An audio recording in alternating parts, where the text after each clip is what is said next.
Olá pessoal, sou Frank Thaís, do canal História da Verdade. Antes de começar, deixa o like, porque o like é muito importante para a ascensão do conteúdo da plataforma do YouTube. E vamos falar um pouquinho sobre reflexões do Estado brasileiro, tá? Tem muito tempo que eu não faço uma reflexão, não é? Eu tenho ultimamente me preocupado muito com leituras marxistas, com divulgação de visões marxistas, tá? De neoliberalismo, liberalismo econômico. E aí vamos fazer uma análise aqui de como está o Estado brasileiro, tá? Todos nós sabemos que tivemos uma tentativa de avanço do Estado, né, nos anos 60, né? Nós passamos por um governo desenvolvimentista, de Juscelino Kubitschek, não é? Que culminou com a construção de Brasília, não é? E aí é um projeto desenvolvimentista que visa o desenvolvimento do norte e a região centro-oeste do país, né? Bem como também deixar a capital brasileira menos vulnerável, que era o Rio de Janeiro, né? A capital brasileira foi para o centro do país. Uma capital mais protegida, até porque nós temos esse ensaio de Brasil, país do futuro, não é há muito tempo, não é? Que depois foi substituído pelo ensaio da ditadura brasileira, que é Ame ou Deixo, não é? Entramos em 1988 na Constituição.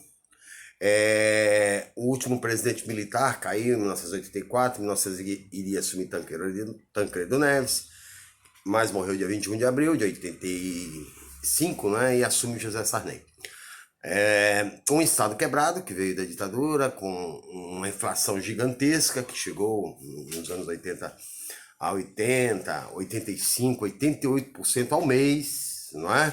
E aí há um projeto, inclusive, um processo, inclusive, dentro da economia brasileira, que é o do gatilho salarial, não é? Você recebe um salário esse mês, mas o mês seguinte você tem que ter um gatilho, porque a inflação já desvalorizou. 80% de inflação ao mês é uma coisa quase que absurda. Tá? Vários planos cruzado 1, cruzado 2, né? Aí vem o governo Collor, a abertura econômica, a questão do sequestro da poupança, né? Para tirar dinheiro do mercado, para diminuir a gula da inflação. Tá? Não deu certo o projeto, o próprio irmão Pedro Collor, né? O derrubou, né, através das denúncias do Pedro Collor, não é? E a gente entra aí na era Itamar Franco, que começa a privatização, tá? E aí vamos falar um pouquinho de privatização. A privatização nada mais é do que o quê? Você fazer um deslocamento do capital que é público para o capital para, né, a iniciativa privada. Você está tirando um capital que, né, ele compõe não só o PIB brasileiro, mas participa do PIB como produto interno bruto da nação, e não, né, de uma empresa ou de meia dúzia de acionistas, tá? Então, inicia-se esse projeto, né, e ajuda, é claro, na construção de um país, né, com menos impostos, porque você tem estatais que dão sustentação ao Estado brasileiro, tá? O período de privatização do Itamar já começa com a Cosipa, né, Companhia Siderúrgica Paulista, CSN, né, e vejamos o resultado, né? Então vamos analisar resultados das privatizações.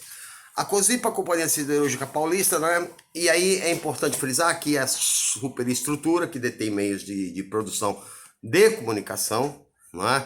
No caso do Brasil, a gente tem 4 ou 5 grandes meios de comunicações, né? E aí a gente também pode pensar, pô, já pensou se não tivéssemos privatizado a concessão dos canais fechados, não é? O quanto custaria cada cidadão brasileiro ter acesso à chamada TV a cabo ou à TV, a TV via satélite, não é? O quanto custaria isso?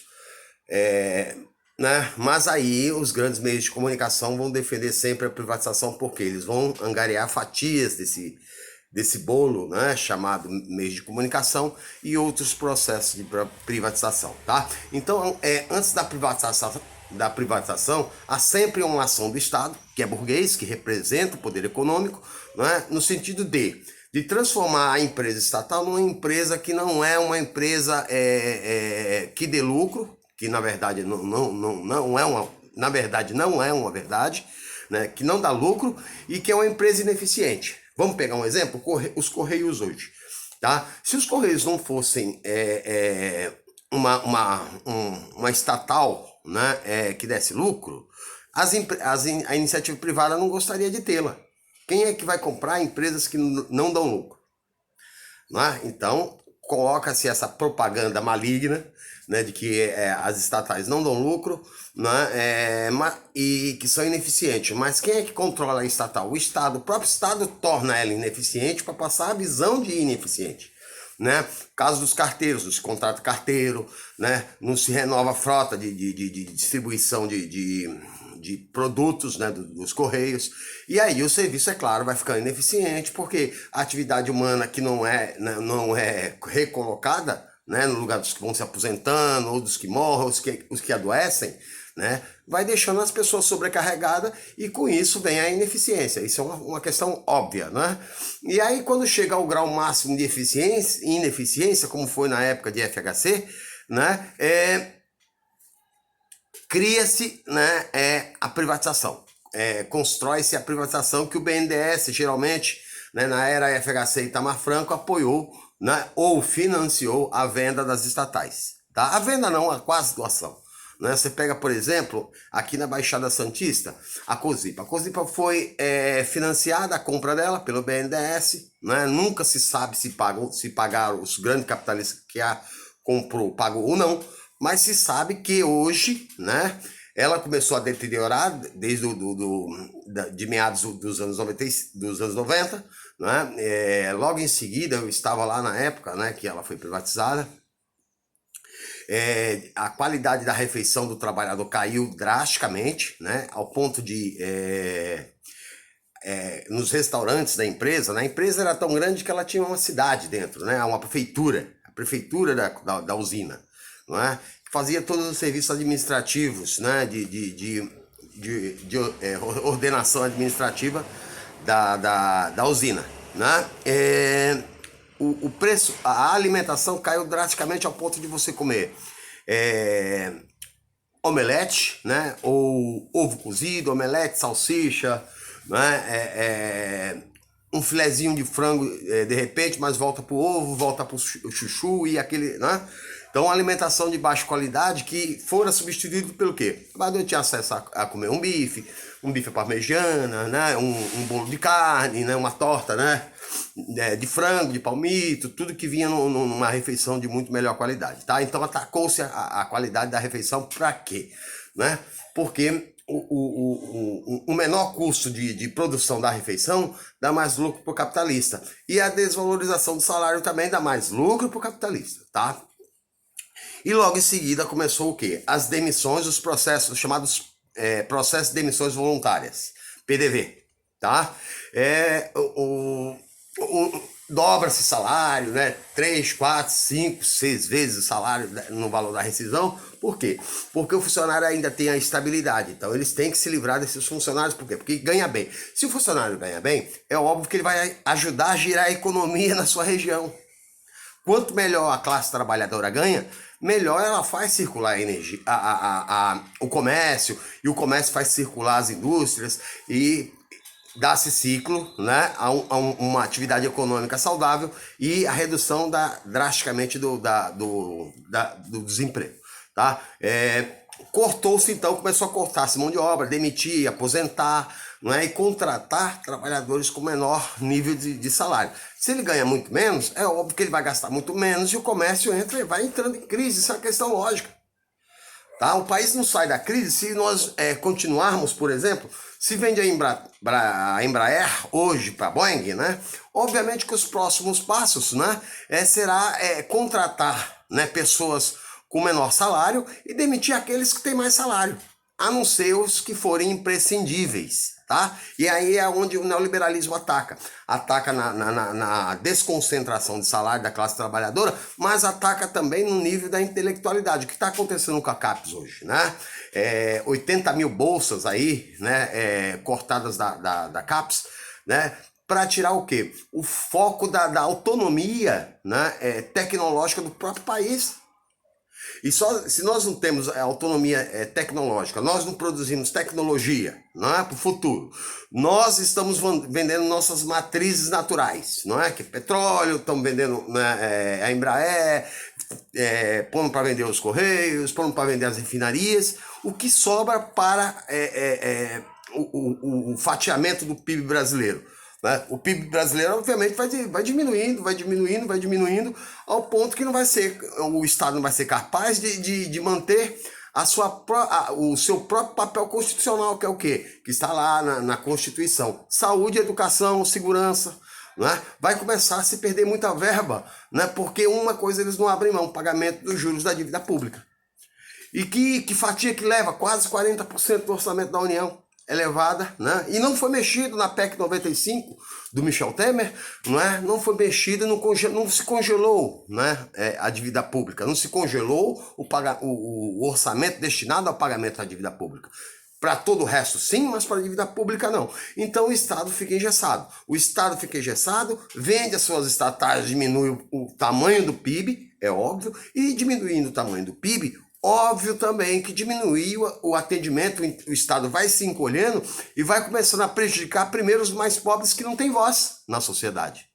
Né? E quando chega, né, sai das longínquas periferias, e é uma lógica da teoria marxista, né, primeiro sofre as periferias mais longínquas, né? Até chegar à centralidade do poder, já não há mais como se mudar a situação. Né? Veja o caso do Chile, por exemplo, a questão previdenciária. Né? E eu vou fazer uma live para falar para vocês como fica, gravar um programa sobre a previdência hoje da Bolívia, o que Evo Morales fez e por isso o país está crescendo. Tá? Então, imaginem vocês, por exemplo, e se fala muito e a gente tem que destruir a questão das telecomunicações. Ah, mas naquela época tinha que comprar um telefone. Porque o Estado não tinha como investir. Por quê? Né? O Estado não tem como investir, então o próprio ser humano, o próprio trabalhador, né, pagava uma questão de 3 mil reais para ter uma linha fixa em casa. Então isso era um investimento, e não só um investimento, era um investimento para o Estado investir na vida dele, e aquilo era uma ação dele. Ele perdeu essa ação, né, que ele tinha, da telefonia, que foi dada para a dona do meio de telefonia, que jogou bastante dinheiro, mas manteve o preço muito alto. Né? Então, por exemplo, hoje você tem TV por satélite, TV a cabo, mas quase toda a população brasileira não tem acesso a isso. Por quê? Porque é a lucratividade do capitalismo, a exploração do trabalhador e o preço muito alto. Aí alguém vai falar, mas calma aí, os telefones foram acessíveis para todo mundo. Não, gente. O que tinha se manteve. Né? O que aumentou foi a tecnologia. Que tecnologia? A tecnologia touchscreen, a telefonia que veio dos smartphones, do iPhone, etc., que se espalhou pelo mundo. E não se espalhou porque o capitalismo é bonzinho, se espalhou porque as grandes produtoras querem ganhar. Né? Nós estamos na periferia, nós não temos a tecnologia e recebemos a tecnologia dos outros. Né? Por quê? Porque os grandes centros capitalistas precisam manter, né, a sua sociedade, né, a sua sociedade satisfeita. E aí vão, claro, explorar as periferias. Então não houve uma melhoria. Ou você olha, né, para trás e vê, por exemplo, que você tinha um orelhão telefônico na época, que não há celular ainda, né? Há um orelhão telefônico em cada esquina, e hoje dificilmente você acha um orelhão. Dificilmente você acha um cartão, né? Que na época da minha adolescência era fichinha que se colocava no orelhão, mas hoje é o cartão. Você dificilmente acha um lugar que vende cartão para você usar o telefone público. Né? E o telefone público pode ser uma alternativa, por exemplo, para uma emergência que você não consegue achar hoje.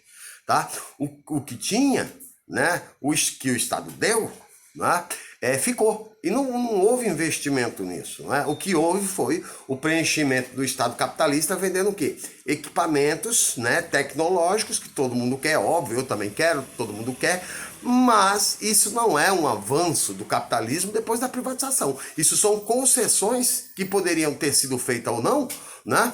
Que o Estado poderia ter investido se não pagasse juros tão altos de dívida pública, né? E o equipamento a pessoa continuaria comprando normalmente. Qual é a diferença aí? A taxação poderia ser mais barata, né? A taxação do custo do serviço, né? Tanto na telecomunicação, né? Via telefone ou nas redes de transmissão de TV, poderia ser mais barato. Se não tivéssemos grande parte da nossa fatia do orçamento amarrada com os juros da dívida. Isso é uma técnica para quê? Para tirar o orçamento público e evitar que o Estado invista para ele crescer. Tá? Por quê? Porque o Estado, né, brasileiro é um Estado capitalista, portanto burguês, então atende às demandas do mercado externo. E vai prevalecer dessa forma. Vejam o ataque que há de 2016 para cá à classe trabalhadora. Tá? Eu volto a falar mais disso, né? E vou falar o que está acontecendo na América do Sul hoje e por que a população está reagindo. Ok? Até a próxima.